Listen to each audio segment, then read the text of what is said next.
अस्सलाम वालेकुम। अच्छा जी, हमारी डिस्कशन चल रही थी कैपिटल इन्वेस्टमेंट अप्रेजल में। हमने 3 की एडजस्टमेंट्स जो हैं उस पर हमने बात शुरू की थी। कैपिटल इन्वेस्टमेंट अप्रेजल के कॉन्सेप्ट में प्रोजेक्ट फिजिबिलिटी सेस करते हुए कैश फ्लोज बनाने के लिए हमें इन्फ्लेशन, वर्किंग कैपिटल और टैक्सेशन 3 इश्यूज़ हैं जिनसे डील करना पड़ सकता है। अप टू लास्ट लेक्चर हम इन्फ्लेशन से डील करना, रियल अप्रोच, मनी अप्रोच क्या है, कैसे अप्लाई करना है, इस पे बात हमारी हो चुकी थी।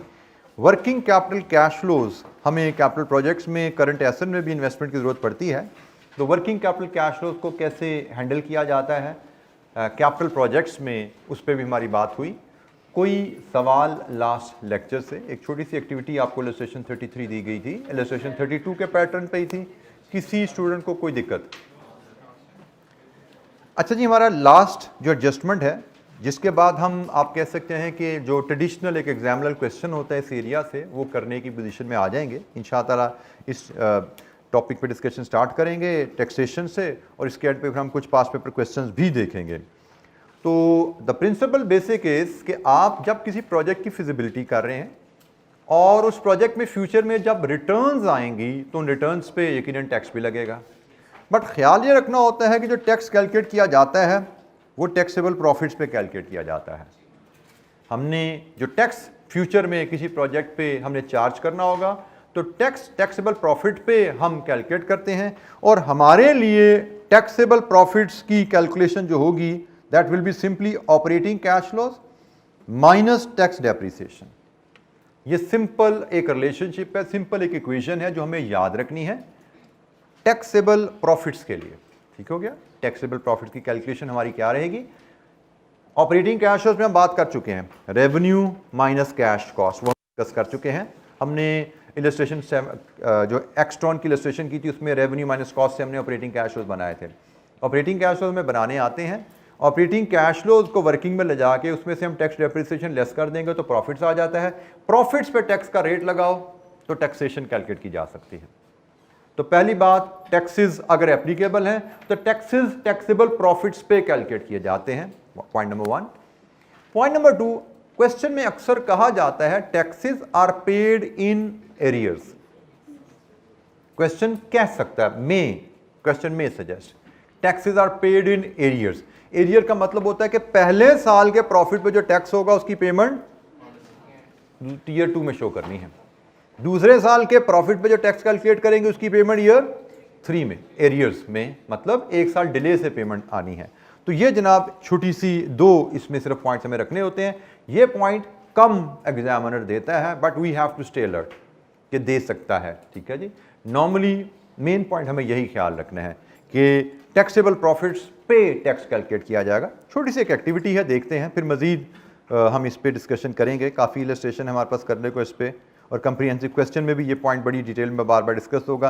इलस्ट्रेशन नंबर 34, पहली इलस्ट्रेशन ये जी हमारे पास आ रही 34। हमसे यहाँ पे कहा जा रहा है जी एनपीवी डिटरमिन कीजिए, calculate NPV. An asset is bought on the first day of the year for 100,000 and will be used for 4 years, after which it will be disposed of on the final day of year 4 for 20,000। 1 lakh का खरीदा, 4 साल इस्तेमाल करके 20,000 का बेचेंगे, ये आपने assess कर रहे हैं, एस्टीमेट लगा रहे हैं। Net cash flows from trading, trading cash flows या ऑपरेटिंग कैश फ्लोज एक ही बात है। उसने कहा जी ट्रेडिंग से या ऑपरेटिंग से जो कैश फ्लोज आएंगे वो 40,000 पर एनम होंगे। Tax is payable eight 30%, 1 year in arrears, tax 1 साल एरियर के साथ 30% पे होता है। And tax depreciation is available on straight line basis, the cost of capital is 10%। अच्छा जी, हमने एनपीवी डिटरमिन करनी है, एग्जाम लेवल क्वेश्चन है। अब यहाँ पे सबसे पहले हम अपनी डिस्क्रिप्शन ऑफ कैश फ्लोज देखें। हमारी डिस्क्रिप्शन ऑफ कैश फ्लोज में यहाँ क्या क्या आइटम्स आ रही हैं। मैं एनपीवी कैलकुलेशन के लिए डिस्क्रिप्शन अगर मैं आपके साथ आइडेंटिफाई करूँ, इलस्ट्रेशन नंबर 34, एक हमारी कैपिटल इन्वेस्टमेंट है, एक इसकी रेजिड्यूल वैल्यू है, एक ट्रेडिंग कह लीजिए या ऑपरेटिंग कैश फ्लोज कह लीजिए, ट्रेडिंग कैश फ्लोज है, और एक यहाँ पे हमारी टैक्सेशन की आइटम है। ऐसे ही है जी, क्योंकि उसने कहा टैक्स भी लगना है। डेप्रीसिएशन नॉन कैश आइटम होती है। डेप्रीसिएशन को हम सिर्फ प्रॉफिट की कैलकुलेशन के लिए वर्किंग में यूज करते हैं, हमारी एनपीवी कैलकुलेशन में डेप्रीसिएशन रिफ्लेक्ट नहीं होती। अच्छा जी, अब आपको एक मैं पुरानी एक लर्निंग की तरफ लेकर जाऊं। हमने कहा था एनपीवी में कैश फ्लोज को प्रेजेंट करने के दो तरीके होते हैं, फॉर्मेट्स होते हैं। एक ईयर्स ऊपर लो और एक ईयर्स का कॉलम यहां पे लो। फर्क क्या था? एन्युटी। अगर आपके कैश फ्लोज एन्युटी की शेप में है तो ईयर्स यहां पे आएंगे आपके। तो जनाब हमारे कैश फ्लोज हम अगर देखें तो लगभग ऑपरेटिंग कैश फ्लोज सारे के सारे एन्युटी शेप में जाते हैं। कैसे?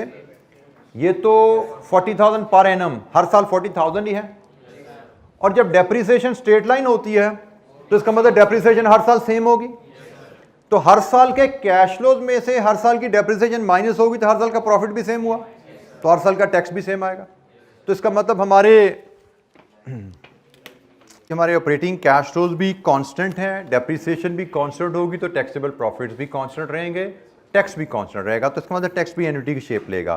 तो हमारे कैश फ्लोज चूंकि एन्युटी की शेप लेने वाले हैं तो हमारा फॉर्मेट एन्युटी वाला रहेगा, जिसमें हम एक कॉलम हमारा आखिरी प्रेजेंट वैल्यू का आता है। इससे पहले हम यहाँ पे डिस्काउंट फैक्टर लाते हैं, इससे पहले हम यहाँ पे कैश फ्लोज लाते हैं और फिर हमारा ईयर आ जाता है। ठीक है, तो ये जनाब हमारा फॉर्मेट है। ये हमारी डिस्क्रिप्शन ऑफ कैश फ्लोज आ गई। ये हम पे हमारा ईयर ऑफ कैश फ्लो आएगा। यहाँ पे कैश फ्लोज हम रुपीज़ में ले लेंगे, यहाँ पे हम डिस्काउंट फैक्टर ले लेंगे। कितने % कॉस्ट ऑफ कैपिटल है? 10% पे। इधर हम प्रेजेंट वैल्यू और ये जी इसका जो सम करते हैं ये हमारा नेट प्रेजेंट वैल्यू होती है। तो ये जी हमारा फॉर्मेट है जिसके मुताबिक हमने चीज़ों को डील करना है। One by one items feed करना शुरू करते हैं जी हम यहाँ पे।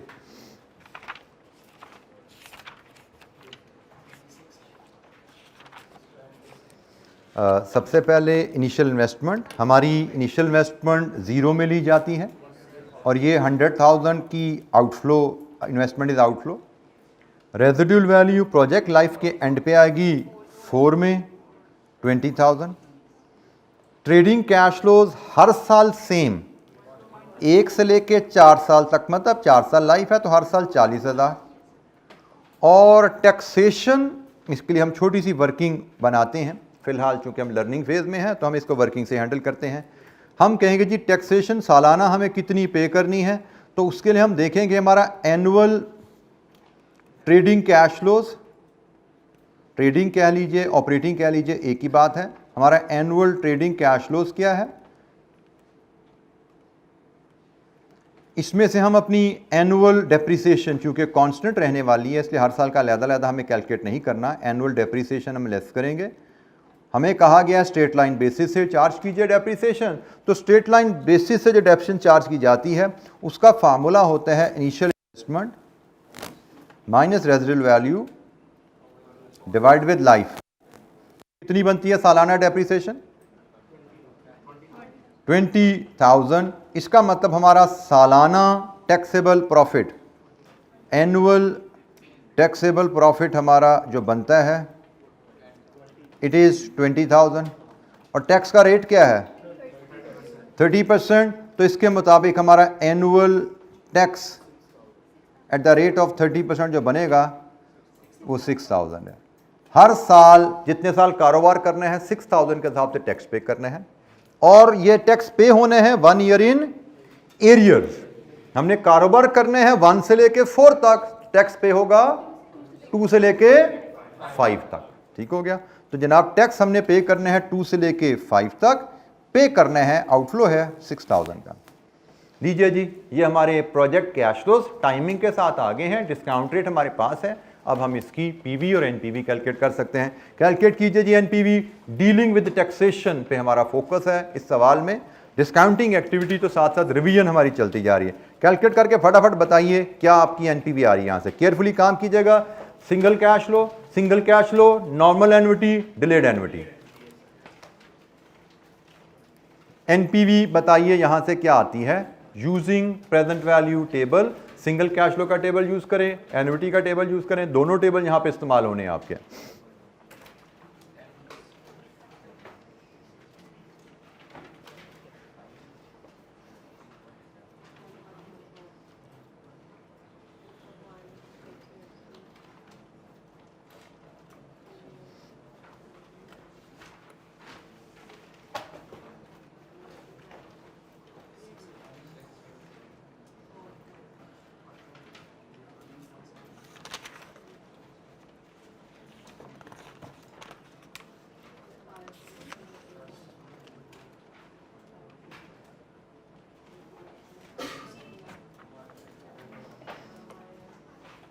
जी जनाब, क्या आ रही है एनपीवी?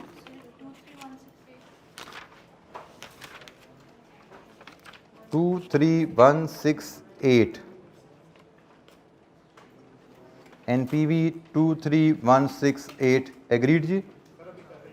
जी कीजिए बेटा, बिल्कुल कंप्लीट कीजिए इसको।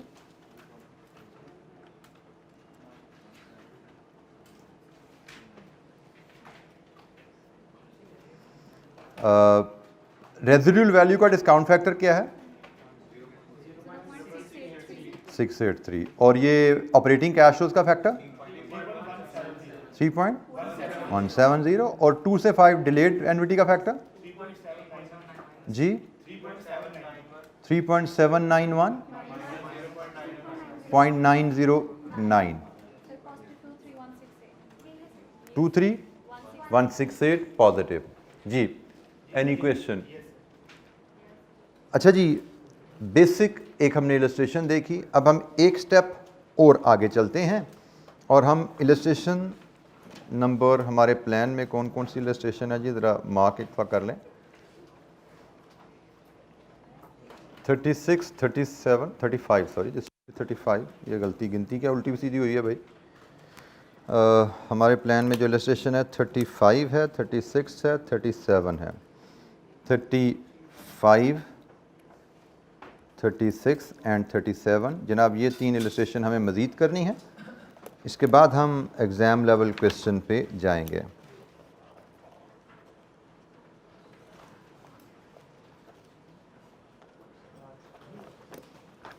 अच्छा जी, इलस्ट्रेशन नंबर 35 देखते हैं जी, इसमें क्या है हमारे लिए कुछ नया।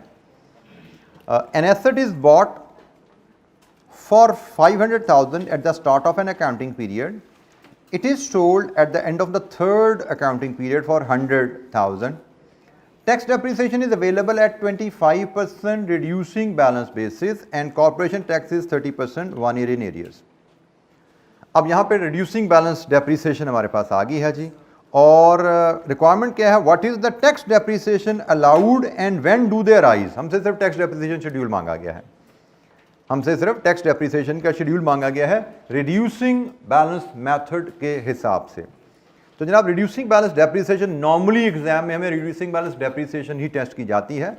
स्ट्रेट लाइन डेप्रिसिएशन की पहली एग्जांपल मैंने रखी आपके सामने, बट वो एग्जाम में हमें कम नजर आएगी। हमें नॉर्मली हमें रिड्यूसिंग बैलेंस डेप्रिसिएशन से डील करने को कहा जाएगा। इसके लिए हमें एक वर्किंग बनानी पड़ती है। स्ट्रेट लाइन में तो डेप्रिसिएशन बड़ी आसानी से हमने एक स्टेप में कैलकुलेट कर ली थी ना, एक ही डेप्रिसिएशन थी सालाना, एक स्टेप में कैलकुलेट होगी। बट रिड्यूसिंग बैलेंस डेप्रिसिएशन आपको पता है हर साल डिफरेंट आती है। तो रिड्यूसिंग बैलेंस डेप्रिसिएशन के लिए हमें एक वर्किंग बनानी पड़ा करेगी। हम वो वर्किंग पे इस वक्त जरा फोकस करते हैं। ये वर्किंग हम जनरली 2 कॉलम में बनाते हैं। 2 कॉलम में हम ये वर्किंग बनाते हैं। पहला कॉलम हमारा होता है टैक्स डेप्रिसिएशन का, जो कि हमसे पूछा जा रहा है क्या डेप्रिसिएशन है। दूसरा column when do they rise, उसका ईयर क्या होगा। तो हमें कहा गया है एसेट हम खरीदेंगे 5 लाख का और रिड्यूसिंग बैलेंस उसकी रेजिडुअल वैल्यू 1 लाख है और रेट है डेप्रिसिएशन का 25%। तो ख्याल रखिएगा, स्ट्रेट लाइन डेप्रिसिएशन तो initial investment minus residual value के बाद डिवीजन होती है लाइफ पे, लेकिन रिड्यूसिंग बैलेंस डेप्रिसिएशन में रेजिडुअल वैल्यू को डिडक्ट शुरू में नहीं किया जाता, वो हमेशा कॉस्ट पे कैलकुलेट की जाती है। तो पहली डेप्रिसिएशन हमेशा कॉस्ट पे कैलकुलेट होती है। 5 लाख पे 25%, ये पहली डेप्रिसिएशन है 1,25,000 और ये पहले साल में चार्ज की जाएगी। टोटल एसेट की लाइफ 3 साल है, तो टोटल 3 साल में इसकी डेप्रिसिएशन हमें चार्ज करनी होती है। Second depreciation reducing balance depreciation के लिहाज से WDV 375 है, इसका 25%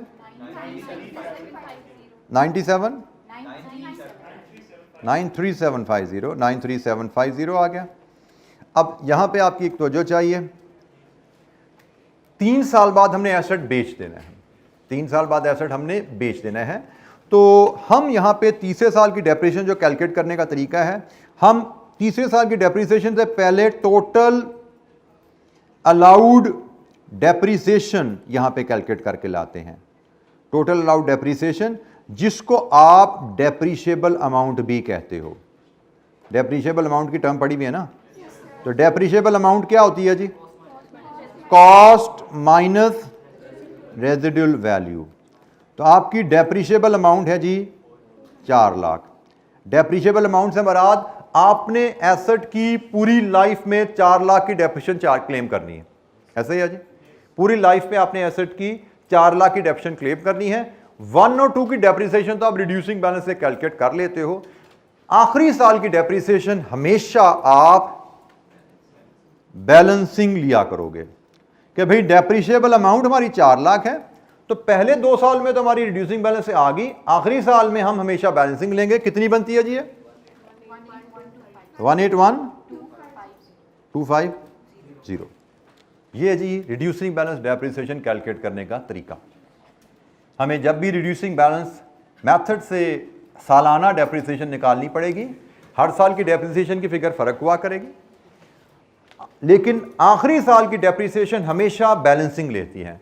पहले सालों में हम रिड्यूसिंग बैलेंस से चलते रहेंगे, जो कि पहली डेप्रिसिएशन कॉस्ट पे आ गई, दूसरी डेप्रिसिएशन WPDV पे आ गई, ऑनवर्ड WDV पे चलती रहेगी, एक्सेप्ट लास्ट ईयर जिस साल एसेट बेच रहे हो, क्योंकि उसके बाद तो हमने डेप्रिसिएशन कोई क्लेम करनी नहीं है ना। तो ये तो आखिरी साल है, तो आखिरी साल में कहानी खत्म करनी है। कहानी खत्म करने का तरीका क्या होता है? बैलेंसिंग डेप्रिसिएशन के टोटल 4 लाख हमने लाइफ पे क्लेम करने थे, कितना पहले कर चुके हैं, जो बच गया आखिरी साल डाल दो। तो दिस इज हाउ हम रिड्यूसिंग बैलेंस डेप्रिसिएशन सालाना फिगर्स कैलकुलेट करते हैं, और ये फिगर्स हैं जो फिर हम ऑपरेटिंग कैश फ्लोज में से कम करके प्रॉफिट पे आते हैं, और उन प्रॉफिट पे फिर हम टैक्स कैलकुलेट करते हैं।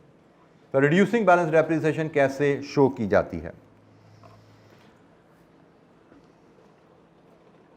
अब रिड्यूसिंग बैलेंस डेप्रिसिएशन को लेके एक छोटा सा क्वेश्चन है इन्वेस्टमेंट अप्रेजल का। Illustration number 36।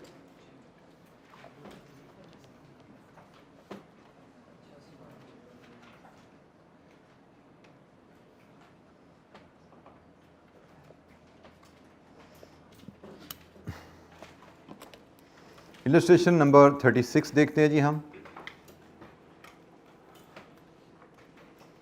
इलस्ट्रेशन नंबर 36 में हमारी रिक्वायरमेंट है, if the companies cost of capital is 12%, should project be accepted. Feasibility बतानी है। अब उसने यहाँ पे हमसे कोई टूल की बात नहीं की। हम फिजिबिलिटी तो डिफरेंट टूल से असेस कर सकते हैं ना। हमने पे बैक मेथड पढ़ा हुआ है 1 by 1, हमने NPV मेथड पढ़ा हुआ है, हमने IRR पढ़ा हुआ है, हमने डिस्काउंटेड पे बैक पढ़ा हुआ है। उसने हमसे फिजिबिलिटी मांगी। पहली बात, फिजिबिलिटी अगर हम पे बैक मेथड से या डिस्काउंटेड पे बैक मेथड से करना चाहें तो उसके लिए हमें एक स्टैंडर्ड पे बैक चाहिए होता है, ऐसा ही है जी। तो इस क्वेश्चन में अगर हम देखते हैं तो यहाँ पे कोई स्टैंडर्ड पे बैक की पहली बात जिक्र नहीं है, लेकिन उससे भी अहम बात, आपको जब भी एग्जामिनर ने लिबर्टी दी है ना भाई किसी भी मेथड से कैलकुलेट करो, तो आप बेस्ट मेथड से करते हो, और बेस्ट मेथड आपका NPV है। जब तो एग्जामिनर कह दे जी IRR से करो, उसको फॉलो कर लो, पे बैक से करो, उसको फॉलो कर लो। जब वो कहे भाई फिजिबिलिटी करो, इसका मतलब मेथड आपने चूज करना है, और जब आपने चूज करना है तो आप बेस्ट मेथड लोगे। बेस्ट मेथड NPV होता है। तो हमने इस सवाल को NPV से करना है, क्योंकि कॉस्ट ऑफ कैपिटल हमें गिवन है। NPV के लिए हमें कॉस्ट ऑफ कैपिटल ही चाहिए होती है, वो गिवन है, तो हम इसको कॉस्ट ऑफ कैपिटल को यूज करके NPV मेथड से करने जा रहे हैं। लेट्स रीड द डाटा, फिर हम बात करते हैं इसमें क्या सीखने को मजीद।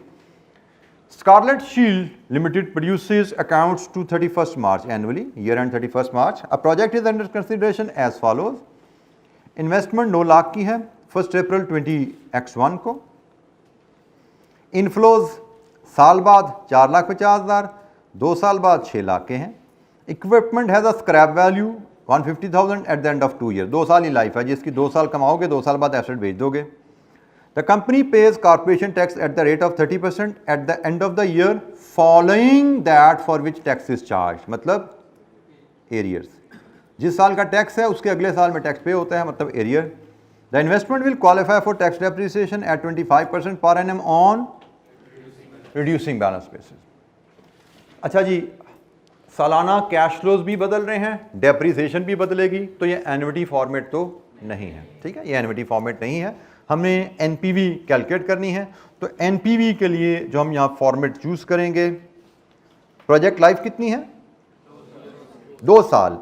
जीरो में इन्वेस्टमेंट है, 2 साल कैश फ्लोज है और टैक्सेस एरियर में 3 तक कहानी जाएगी ना, तो हमारी कहानी टोटल जो है 3 तक चली जाएगी। तो हमारे जो कॉलम यहाँ पे बनेंगे, एक 3,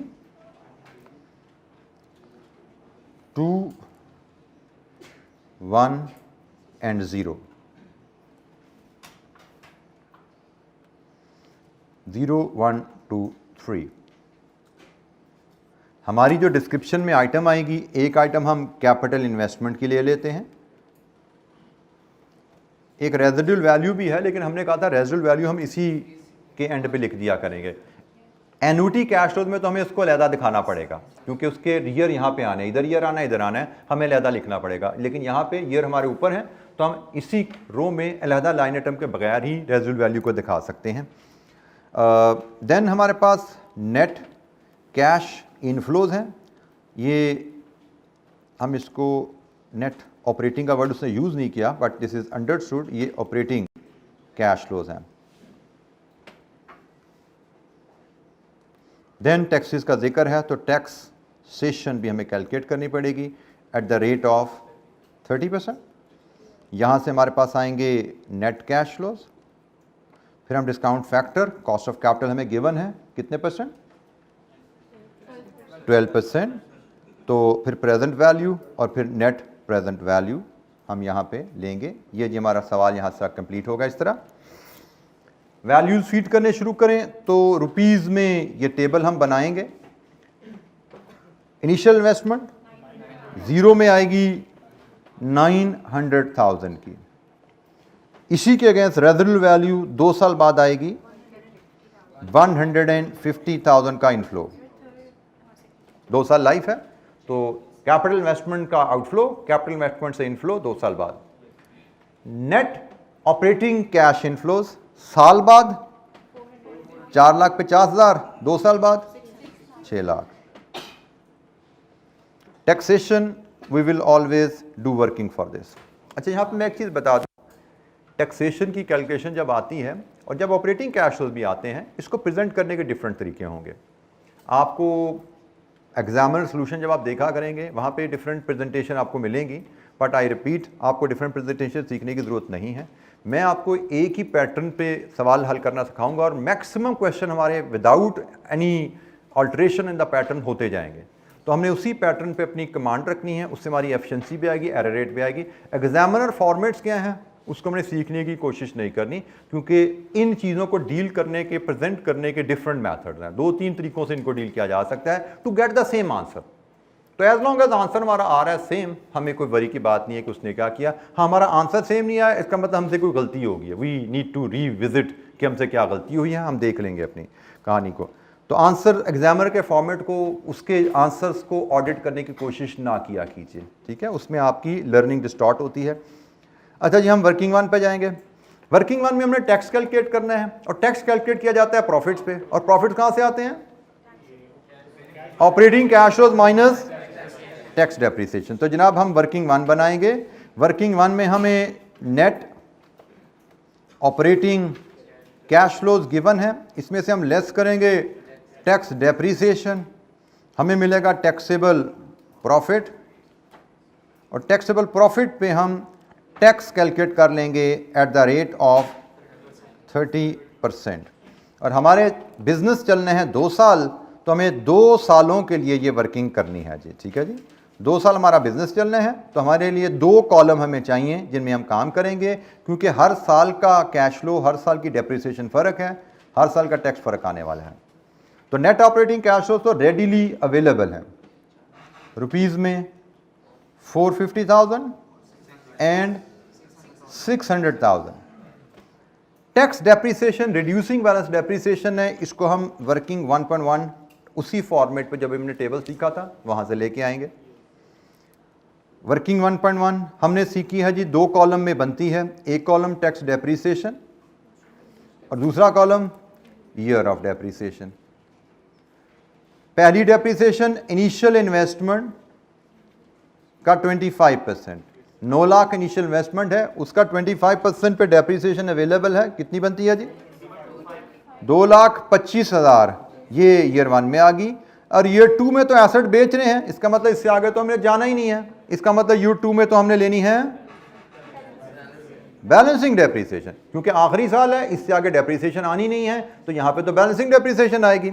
और बैलेंसिंग डेप्रिसिएशन के लिए हमें टोटल डेप्रिसिएशन की फिगर चाहिए जो हमें अलाउड है। वो होती है जी आपकी initial investment minus residual value, this is the total depreciation allowed 750,000।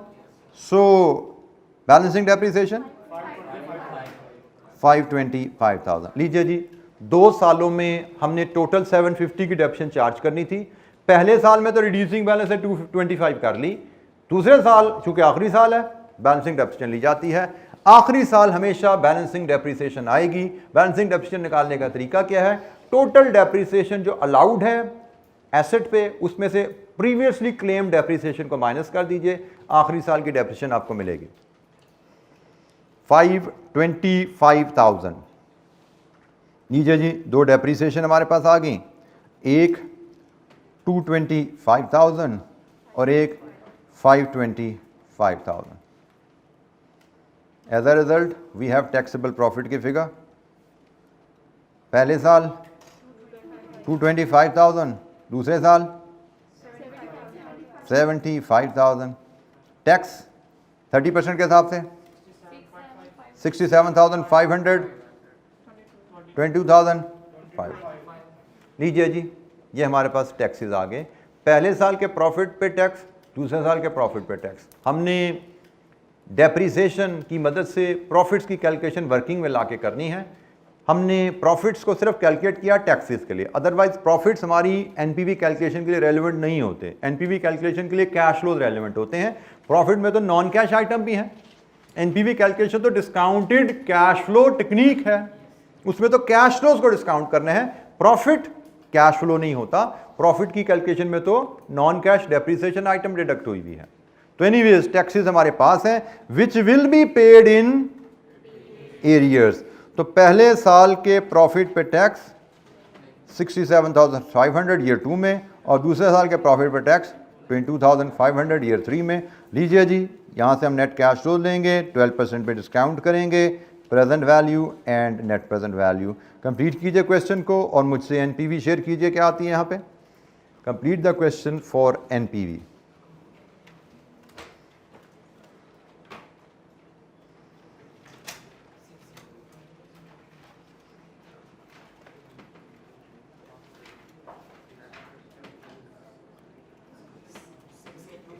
Six 825 000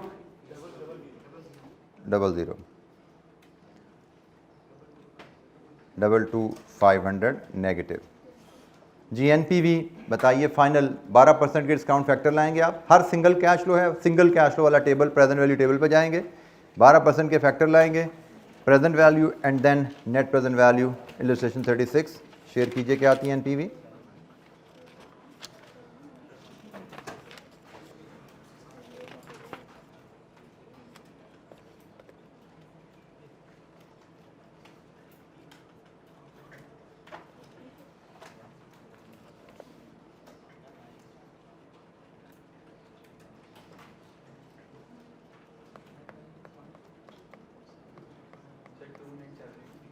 to 29,783 and it is positive.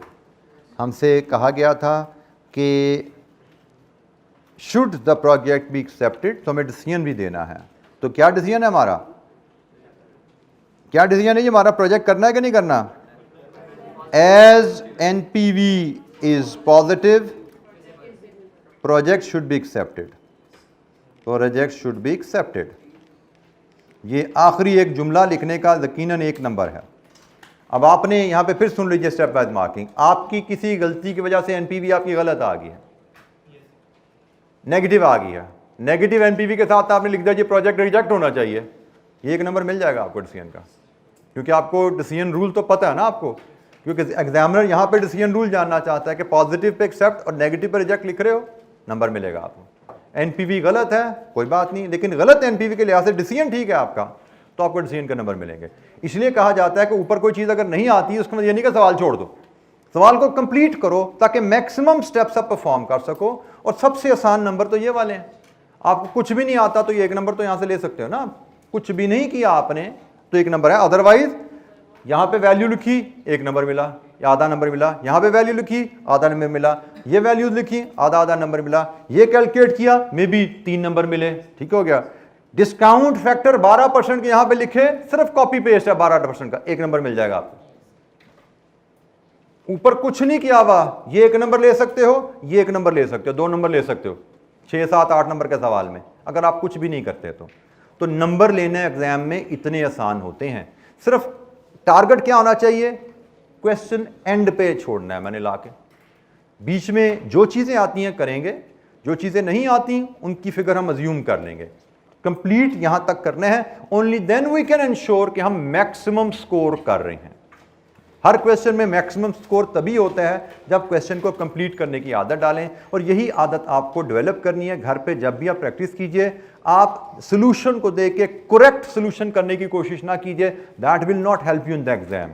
आप सवाल को पकड़ के अपने दिमाग की मदद से सवाल कंप्लीट उसको करने की कोशिश कीजिए। आंसर कंप्लीट करना है, ये हमारा टारगेट है। एरर होंगी कोई बात नहीं, ओमिशंस होंगी, ट्रीटमेंट समय नहीं आएंगी कोई बात नहीं, छोड़ दीजिए।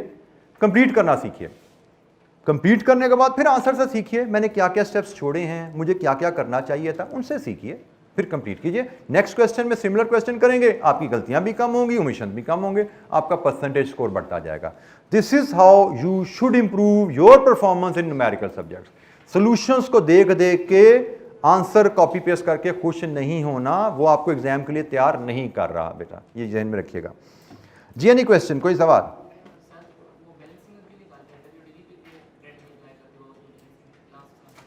अच्छा जी, आपके साथी का सवाल है बैलेंसिंग क्यों निकालते हैं आखिरी साल में? बेटा बेसिक असूल है कि आपको टोटल डेप्रिसिएशन एसेट की लाइफ में जो अवेलेबल होती है ना, वो ये है। एसेट की लाइफ में टोटल डेप्रिसिएशन आपको इतनी अवेलेबल होती है, जिसको हम डेप्रिशिएबल अमाउंट कहते हैं, और लाइफ आपकी यहाँ ख़त्म हो रही है। तो अगर यहाँ पे आप रिड्यूसिंग बैलेंस के हिसाब से कोई 60-65 हज़ार क्लेम कर लोगे, बाकी कहाँ जाएगी? लाइफ तो ख़त्म होगी बेटा। बैलेंसिंग तो ये बैलेंसिंग है ना, इसके आगे तो 3 साल के आगे तो डेप्रिसिएशन क्लेम होनी नहीं है, ये तो आखिरी साल है, इसके आगे तो डेप्रिसिएशन होनी नहीं है। अगर इस साल आपने रिड्यूसिंग बैलेंस के हिसाब से कोई 60-65 हज़ार अगर क्लेम कर ली, तो बाकी 1.25 लाख किधर जाएगी? क्योंकि इसके आगे तो डेप्रिसिएशन आपने क्लेम करनी नहीं है, क्योंकि एसेट तो बेच दिया आपने, ये आपका आखिरी साल है। तो आखिरी साल में हमेशा बैलेंसिंग की जाती है। ठीक हो गया जी बेटा?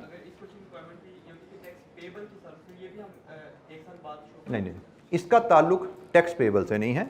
टैक्स पेबल का ताल्लुक जब आप टैक्सेस की वर्किंग कर लेते हो, जब ये टैक्सेस की वर्किंग कर ली, इसके बाद इसका ताल्लुक आता है। जैसे हमने कैलकुलेट किया, पहले साल का टैक्स ये है, दूसरे साल के प्रॉफिट पे टैक्स ये है।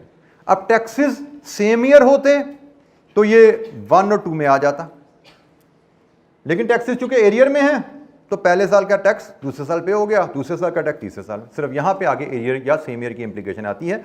इसके अलावा एरियर में टैक्स पे होना है या सेम ईयर में होना है, उसका कोई कहीं पे इंपैक्ट या ताल्लुक नहीं है। डेप्रिसिएशन कैलकुलेशन एरियर में या सेम ईयर में कोई फर्क नहीं पड़ता। टैक्स की कैलकुलेशन एरियर में या सेम ईयर में कोई फर्क नहीं पड़ता, क्योंकि एरियर में सेम ईयर में तो पेमेंट है, तो ये एक्सपेंस है हमारा, पे कब होना है? सेम ईयर होना है तो 1 में डाल देना, 1 में डाल देते, एरियर में है तो 2 में डाल दो। ठीक है, यहां पे एरियर और सेम ईयर की इंप्लीकेशन है।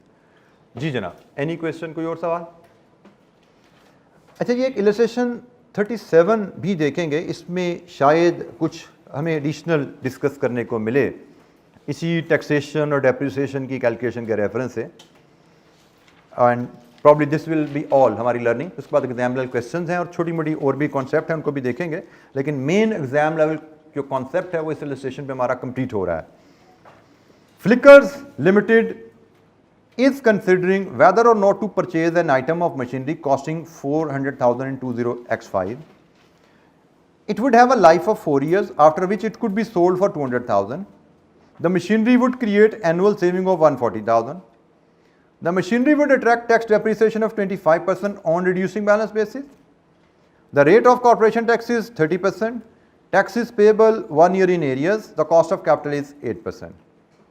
Required, should the machinery B purchase, क्या हमें मशीनरी खरीदनी चाहिए? फिजिबिलिटी करनी है। कॉस्ट ऑफ कैपिटल क्वेश्चन में गिवन है, इसका मतलब एनपीवी मेथड से फिजिबिलिटी करनी है। ठीक हो गया जी।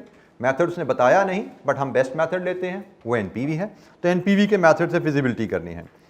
और डेप्रिसिएशन कैश फ्लोज तो शायद हमारे यहाँ पे एनुअल है, सेविंग तो एनुअल कांस्टेंट, ये एनुइटी है, लेकिन डेप्रिसिएशन रिड्यूसिंग बैलेंस होने की वजह से टैक्स हमारा एनुइटी में नहीं आएगा। तो इसका मतलब एनुइटी फॉर्मेट लेने का फायदा नहीं, क्योंकि जब हमारा टैक्स हर साल फर्क आने वाला है तो सारे कैश फ्लोज को हमें फिर एक ही फॉर्मेट पे ले जाना चाहिए। हमें डिफरेंट कैश फ्लोज को डिफरेंट फॉर्मेट्स नहीं बनाने, हमने एक ही फॉर्मेट में सबको फिट कराना है। तो चूंकि हमारा टैक्स हर साल फर्क आने वाला है डेप्रिसिएशन की वजह से, तो इसलिए हमें जो फॉर्मेट यूज करना है वो जो एनुअल कैश फ्लोज वाला है, एनुइटी वाला नहीं।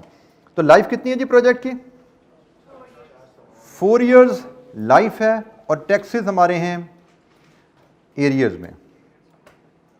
इसका मतलब 0 से इन्वेस्टमेंट होगी, 1 2 3 4 कारोबार चलेगा, और टैक्स जाएगा 5 में। तो जनाब हमारे कैश फ्लोज का फॉर्मेट, क्वेश्चन का फॉर्मेट जो रहेगा इलस्ट्रेशन 37 के लिए,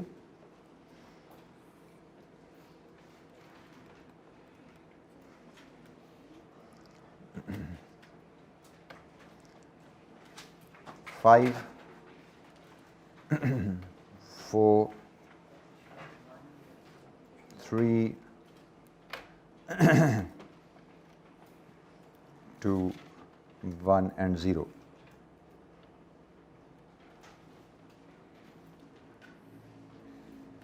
रुपीज़ में हम ये कैश फ्लो सारे बनाएंगे।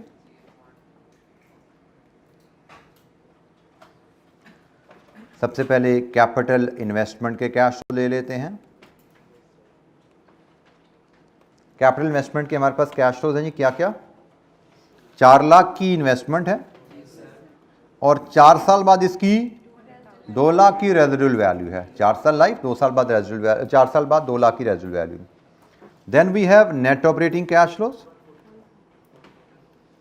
140,000 पर एनम। कॉस्ट सेविंग है, cost saving is inflow, cost saving is inflow. तो 4 साल हमें 1,40,000 सालाना ये जनाब सेविंग आने वाली है। और इसके बाद टैक्स का भी जिक्र है, तो हमें टैक्स की भी कैलकुलेट करना पड़ेगा। और टैक्सेशन के लिए जैसे हमने पीछे सीखा था, हम वर्किंग 1 बना लेंगे। यहाँ से हमें नेट कैश फ्लोज मिलेंगे, जिनको फिर हम डिस्काउंट करेंगे कॉस्ट ऑफ कैपिटल पे, जो कि क्वेश्चन में गिवन है एज 8%, फिर प्रेजेंट वैल्यू और फिर नेट प्रेजेंट वैल्यू। लीजिए जी, यहाँ पे हमारा क्वेश्चन कंप्लीट होगा इस अंदाज में। हमें सिर्फ टैक्सेशन की वर्किंग बनानी है, और बाकी आगे सवाल सिंपल कैलकुलेशन है। टैक्सेशन की वर्किंग भी हमने सीखी हुई है। पिछले एग्जाम्पल्स में हमने टैक्सेशन की वर्किंग सीखी थी कि हम नेट ऑपरेटिंग कैश फ्लोज में से टैक्स डेप्रिसिएशन लेस करते हैं, तो हमें टैक्सेबल प्रॉफिट मिलते हैं। और टैक्सेबल प्रॉफिट पे हम टैक्स कैलकुलेट कर लेते हैं किस रेट पे जी? 30% पे हम टैक्स कैलकुलेट करते हैं। और हमारे पास प्रोजेक्ट लाइफ 4 साल है, तो ये हमें वर्किंग 4 साल के लिए ही बनानी पड़ेगी। 4 साल के लिए हमें ये वर्किंग बनानी पड़ेगी, क्योंकि प्रोजेक्ट लाइफ 4 साल है। हर साल के कैश फ्लोज में से उसकी रेलेवेंट डेप्रिसिएशन लेस करेंगे, और हमें हर साल का प्रॉफिट मिलेगा, और हर साल के प्रॉफिट पे हम टैक्स का रेट लगाएंगे, हमें उसका टैक्स वैल्यू मिल जाएगी। सो 4 साल life 1 2 3 4। Net operating cash flows हमें गिवन है, कांस्टेंट है, हर साल 140,000 है। हमें इसमें से हर साल की डेप्रिसिएशन कैलकुलेट करके माइनस करनी है, जिसके लिए हम डेप्रिसिएशन की वर्किंग 1.1 बनाएंगे। नेट ऑपरेटिंग कैश फ्लोज में से डेप्रिसिएशन लेस करेंगे, टैक्सेबल प्रॉफिट्स आएगा। टैक्सेबल प्रॉफिट्स पे हम टैक्स 30% कैलकुलेट कर लेंगे, और फिर उसको हम एरियाज में शो कर देंगे। सेम फॉर्मेट, कंसिस्टेंटली हम उसी पैटर्न पे हर सवाल को इंशाअल्लाह हल करेंगे, and you will become master of this format very soon. जी कोई सवाल? टैक्स डेप्रिसिएशन का फॉर्मेट वो भी हमने सीखा हुआ जी, 2-3 एग्जाम्पल्स हम कर चुके हैं। वर्किंग 1.1 में हमने कहा जी 2 कॉलम में हम बनाते हैं। एक कॉलम होता है टैक्स डेप्रिसिएशन का, एक होता है ईयर का। तो पहली डेप्रिसिएशन हमेशा कॉस्ट पे कैलकुलेट की जाती है। कॉस्ट है हमारी 4 लाख और रिड्यूसिंग बैलेंस डेप्रिसिएशन 25% के हिसाब से पहली डेप्रिसिएशन 1 लाख और पहली डेप्रिसिएशन 1 में।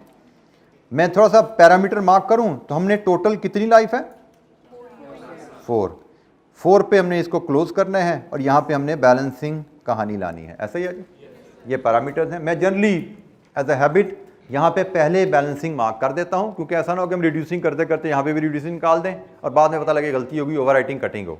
तो मैं जनरली मेरी प्रैक्टिस होती है कि मैं करते हुए यहाँ पे मार्क कर दिया कि भाई यहाँ तक रिड्यूसिंग आना है, आखिर में बैलेंस करना है हमें। तो ये जी हमारा डेप्रिसिएशन का फॉर्मेट है। अच्छा जी, अब रिड्यूसिंग बैलेंस डेप्रिसिएशन कैलकुलेट करने के लिए तरीका तो होता है WDV 3 लाख, 4 लाख माइनस 1 लाख, 3 लाख आई, उसका 25% लो। लेकिन इसका एक क्विक वे भी है। इसका क्विक वे क्या है कि आप प्रीवियस डेप्रिसिएशन का 75% ले लो। तो आप प्रेजेंटेशन 3 लाख का 25% कैलकुलेट करो, WDV का 25% लो या प्रीवियस डेप्रिसिएशन का 75 ले लो, एक ही बात है। तो हम प्रीवियस डेप्रिसिएशन का 75 लेते हैं तो एक कैलकुलेशन हमारी बचती है, WDV कैलकुलेट नहीं हमें करना पड़ा, हम चलते जाएंगे। तो हम आइंदा प्रेजेंटेशन हम इसी तरह कर दिया करेंगे। It is equally good, acceptable. Third depreciation फिर WDV है तो प्रीवियस डेप्रिसिएशन का 75%, 56250। अब बैलेंसिंग है, ठीक है जी। तो बैलेंसिंग डेप्रिसिएशन पे जाना है तो बैलेंसिंग डेप्रिसिएशन के लिए पहले हमें टोटल डेप्रिसिएशन लानी पड़ेगी। टोटल डेप्रिसिएशन जो हमें अलाउड है वो होती है initial investment minus residual value 2 lakh. और अब बैलेंसिंग डेप्रिसिएशन कैलकुलेट करते हैं हम कि भाई 2 लाख हमें टोटल लाइफ में अलाउड थी, पहले कितनी क्लेम कर ली 2 लाख से ज्यादा।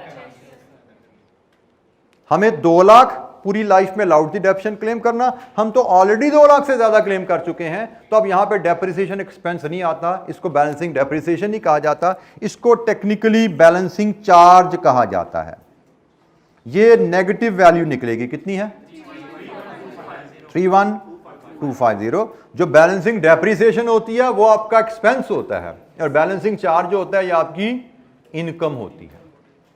इसको मैं मजीद अभी इलैबोरेट करता हूं, फिलहाल आपके समझने के लिए इतना कि अगर यहां पे तो एक्सपेंस आ रहा है, जैसे पॉजिटिव फिगर ही आ जाती तो हम उसको एज डेप्रिसिएशन एक्सपेंस ही ट्रीट करते, लेकिन ये फिगर ऑपोजिट साइन के साथ आई है तो इसकी ट्रीटमेंट भी ऑपोजिट है। तो हम इसको कैसे ट्रीट करते हैं पहले देख लेते हैं, मजीद इस पे भी मैं पॉइंट आपसे डिस्कस करता हूं। फिलहाल ट्रीटमेंट इसकी देखिए जी। पहली डेप्रिसिएशन 100,000, सेकेंड डेप्रिसिएशन 75,000, तीसरी डेप्रिसिएशन 56250 और आखिरी 31250। But this is not depreciation, this will be income. ये सारी कॉस्ट थी, ये आप प्रॉफिट में से कैश फ्लो में से लेस कर रहे हो, ये कॉस्ट नहीं है, ये इनकम है, इसको कैश फ्लो में ऐड करोगे टैक्सेबल प्रॉफिट पे आने के लिए। ऑपोजिट साइड के साथ शेड्यूल में आई तो ट्रीटमेंट भी इसकी ऑपोजिट ही होने वाली है यहां पे। तो जनाब अब बोलिए यहां से टैक्सेबल प्रॉफिट क्या आता है 40,000, 65,000, 83750, 171,250। Tax at 30% 12,000, 19,500, 25,125, 51,375। लीजिए जी, ये हमारे पास टैक्सेस आ गए हर साल के। यहाँ पे जो चीज़ हमने एक डिफरेंट नोट की वो ये है, और वो ये डिफरेंट क्यों आई, वो इस वजह से आई क्योंकि भाई यहाँ पे बैलेंसिंग चार्ज आ गया है, इसको बैलेंसिंग चार्ज कहा जाता है।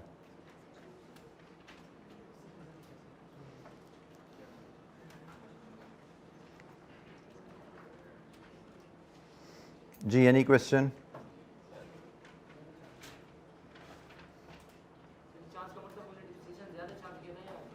जी बेटा, चार्ज का मतलब बेटा यही है कि हमें 2 लाख हमने पूरी लाइफ पे अलाउड थी डेप्रिसिएशन चार्ज करना, हमने पिछले 3 साल जो गुजरे हैं उसमें 2 लाख से ज़्यादा चार्ज कर लिया हुआ है। हमें पूरी लाइफ में 4 साल लाइफ में 2 लाख की डेप्रिसिएशन चार्ज करनी थी। इतनी अलाउड थी ना, तो हम तो पहले 3 साल में ही 2 लाख से ज़्यादा चार्ज कर चुके हैं, तो हमने इसको वापस किया कि भाई हम तो 2 लाख चार्ज करना था, ज़्यादा चार्ज कर लिया, माजी में ज़्यादा खर्चा डाल दिया था, तो वो खर्चा वापस करना है तो वो इनकम बन जाएगी ना, खर्चे की रिवर्सल की है तो वो इनकम बन गई। अच्छा जी, अब इस टैक्स की वैल्यूज़ को हमने मेन शेड्यूल में प्लेस करने हैं। Taxes are paid in arrears, arrear में है या सेम ईयर में है जी? Illustration 37, taxes payable 1 year in arrears. तो जनाब पहले साल का टैक्स जो 12,000 है वो 2 में जाएगा, 12,000, 19,500, 25,125, ये सारी टैक्सेस एक्सपेंसेस हैं, 51,375। तो इसके बाद का काम हमारे लिए सिंपल है, टोटल करना है, discount factor, PV and NPV, ये कैलकुलेशन कंप्लीट करना आपकी असाइनमेंट में रहेगा घर के। मैं फिलहाल आपसे थोड़ी सी डिस्कशन दोबारा इस बैलेंसिंग जो फिगर हमने निकाली है इस पे आके करना चाहूँगा। बेसिकली अकाउंटिंग में आपने डेफिनेशन बड़ी डिटेल में आपने सीखी हुई है, डिस्पोजल ऑफ एसेट की ट्रीटमेंट आपने सीखी हुई है, एग्रीड। आप जब एसेट को डिस्पोज ऑफ करते हो, जब एसेट को डिस्पोज ऑफ करते हो तो वहां पे आपने बेसिकली डिस्पोजल अकाउंट बनाना सीखा हुआ है, और अगर डिस्पोजल अकाउंट की वर्किंग जहन में लाओ तो वहां पे गेन और लॉस ऑन डिस्पोजल आता है। तो भाई यहां पे भी गेन और लॉस ऑन डिस्पोजल आता है, लेकिन हम जब ये बैलेंसिंग डेप्रिसिएशन, यहां पे आखिरी साल बैलेंसिंग डेप्रिसिएशन ले लेते हैं ना, बैलेंसिंग डेप्रिसिएशन या बैलेंसिंग चार्ज लेते हैं, तो बेसिकली ये वैल्यू गेन और लॉस ऑन डिस्पोजल और आखिरी साल की रिड्यूसिंग डेप्रिसिएशन का टोटल होता है, नेट होता है। हमें अलहदा से गेन और लॉस की वर्किंग नहीं करनी पड़ती। अकाउंटिंग में वो वर्किंग आपको शो करनी पड़ेगी क्योंकि उसकी अकाउंटिंग अलहदा होनी है, डेप्रिसिएशन कहीं और रिपोर्ट होनी है और गेन और लॉस कहीं और रिपोर्ट होना है, वहां पे आपको वो दोनों फिगर अलहदा अलहदा चाहिए। तो आप इसलिए डेप्रिसिएशन आखिरी साल की रिड्यूसिंग बैलेंस से ही कैलकुलेट करते हो और फिर लॉस कैलकुलेट करते हो। जैसे मैं आपको पिछली एग्जांपल पे अगर लेके आऊं, मैं आपको इस एग्जांपल पे अगर लेके आऊं, इस एग्जांपल में आप आखिरी साल भी अगर ईयर 2 में भी अगर आप डेप्रिसिएशन रिड्यूसिंग बैलेंस पे चार्ज करो तो वो बनती 900 माइनस 225,000 का 25%। कितनी बनती है डेप्रिसिएशन ईयर 2 की? 1750। ये डेप्रिसिएशन क्लेम करते, और इसके बाद आप डिस्पोजल अकाउंट बनाते, तो डिस्पोजल अकाउंट में आप देखते कि भाई मेरी सेल प्रोसीड्स क्या है एसेट्स की, 1,50,000, और मेरी WDV क्या है एसेट की। आपकी WDV एसेट की क्या बनती? 9 लाख का एसेट था, पहले साल डेप्रिसिएशन चार्ज की 2,25,000 की, दूसरे साल डेप्रिसिएशन चार्ज की 168,750 की, WDV क्या आई यहां से 5,0625, तो यहां से आपको मिला लॉस, यहां से लॉस मिल रहा है ना आपको, कितना लॉस है? 356,250, ये आपका लॉस है और ये आपके दूसरे साल की डेप्रिसिएशन है। इन दोनों को जब आप सम करोगे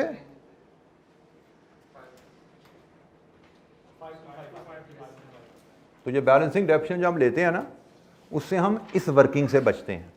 हमें क्या जरूरत है इतना लंबा काम करने की हमें, ठीक है, क्योंकि हमने तो फाइनेंशियल अकाउंटिंग की तरह डेप्रिसिएशन को अलहदा रिपोर्ट नहीं करना, हमने loss on disposal of asset को अलहदा रिपोर्ट नहीं करना। ये हमारे लिए ये दोनों कॉस्ट ही हैं, तो ये दोनों की कॉस्ट को बड़ा एफिशिएंटली हम बैलेंसिंग डेप्रिसिएशन से निकाल लेते हैं। एग्जामिनर सॉल्यूशन में बाद का आपको ये दोनों वैल्यूज इकट्ठी अलग-अलग, बाद का क्या अक्सर ही अलग-अलग नजर आया करेंगे, कोई जरूरत नहीं आपको, क्योंकि इंपैक्ट अल्टीमेटली दोनों का सेम है। इन दोनों को सम करके अपने कैश फ्लोज में से डिडक्ट कर रहे हैं। दोनों ही नॉन कैश आइटम्स होती हैं, कैश फ्लोज बनानी आपने सीखी भी है, डेप्रिसिएशन भी नॉन कैश है और गेन और लॉस ऑन डिस्पोजल भी नॉन कैश है। तो दोनों नॉन कैश यहां पे इकट्ठा करो, काम खत्म करो। यहां पे चूंकि डेप्रिसिएशन है और इधर भी लॉस है, इसलिए टोटल कॉस्ट ही आ रहा है, लेकिन इधर शायद डेप्रिसिएशन तो होगी कॉस्ट ही, लेकिन डिस्पोजल पे यकीनन गेन है, इसलिए वो दोनों नेट हुई हैं, तो नेट में गेन इनकम नजर आ रही है यहां पे। बट हमें उससे फ़र्क नहीं पड़ता कितनी डेप्रिसिएशन है, कितना गेन है, कितना लॉस है। हमारे लिए यही तरीका ठीक है कि बैलेंसिंग, अगर डेप्रिसिएशन है तो ले जाओ, चार्ज है तो ले जाओ। ट्रीटमेंट आपको पता है, डेप्रिसिएशन है तो कैश फ्लोज में से लेस कर देंगे, चार्ज है तो कैश फ्लोज में से ऐड कर देंगे। तो ये जी हमारी डेप्रिसिएशन और टैक्सेशन के ऊपर वर्किंग थी। कल इंशाअल्लाह हम आएंगे तो हमारे पास कुछ क्वेश्चंस हैं जी, उन पे हम डिस्कशन स्टार्ट करेंगे। 2 क्वेश्चन हम पहले करेंगे पास्ट पेपर्स के, क्वेश्चन नंबर 1 और 2। फिर कुछ वर्किंग ऐसे ही डाली हुई है हमारे सिलेबस से, इस तरह रेलिवेंट बनती तो नहीं, लेकिन अब डाल दिया तो हम कर लेंगे। रिवीजन एक तरह की आपकी, पहले सिंकिंग फंड का कॉन्सेप्ट QM में आपने पढ़ा हुआ है, उसकी थोड़ी सी रिवीजन है। तो कल हम सवाल करेंगे, कल और परसों मिला के सिंकिंग फंड की कैलकुलेशन को रिवाइज करेंगे, और उसके बाद फिर मज़ीद कुछ क्वेश्चन हमने आइडेंटिफाई किए हुए हैं, पेज 30 पे हमारे मार्क हुए हैं। तो हम वो क्वेश्चन ईद के बाद इंशाअल्लाह जब मिलेंगे तो उनको 1-2 दिन में करके नेक्स्ट चैप्टर की तरफ मूव कर रहे होंगे, ठीक है जी। तो ईद के बाद जब आप आएंगे तो ये चैप्टर आपका फुल फ्लैज कंप्लीट हो चुका हुआ है, प्रैक्टिस भी इसकी मंडे ट्यूसडे वेडनेसडे में हो जाएगी। तो बी प्रिपेयर्ड कि ईद के बाद आपका इस चैप्टर का कंप्रीहेंसिव असेसमेंट आपकी इस चैप्टर से, और जो आपने उधर पढ़ा होगा मैनेजेरियल पोर्शन में, इनकी मिला के एक असेसमेंट आपकी ड्यू होगी ईद के फ़ौरन बाद कमिंग वीक में, ठीक है जी। तो आज के लिए इतना ही। Thank you very much. अस्सलाम वालेकुम।